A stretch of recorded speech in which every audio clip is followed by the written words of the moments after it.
The rose has long been the ultimate symbol of love and romance, but even a classic needs an update now and then. And at the Vineland Research and Innovation Center, the search for a stronger, better model is in the works. It is heavily focused on hardiness. The goal of our work is to create material that will survive with no protection the harsh winters of the prairies. Temperatures of -35, -40 degrees without any protection and mulching.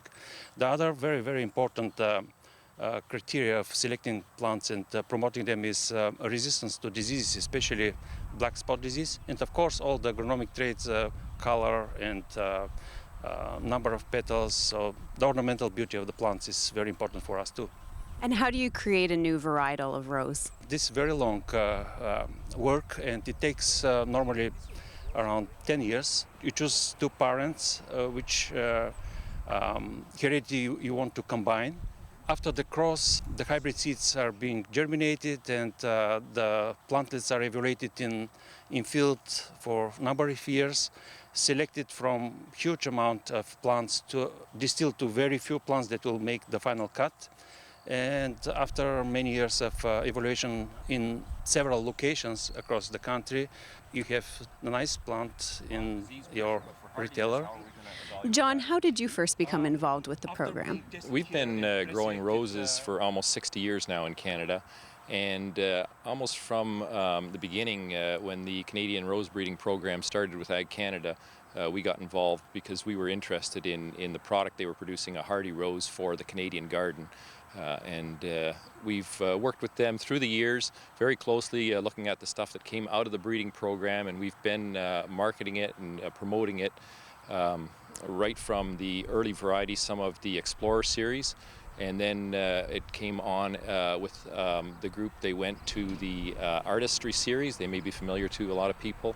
From there, we're looking forward to some of these new releases that will be coming out of Vineland shortly, and we hope that they too will be as popular as some of these other ones have been.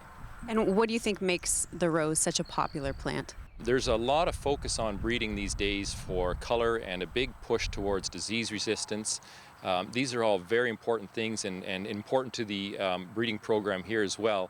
But one thing that has been missed is hardiness. There's a huge market potential for colder climates where people can't grow the typical hybrid teas and grandifloras that have been of the past.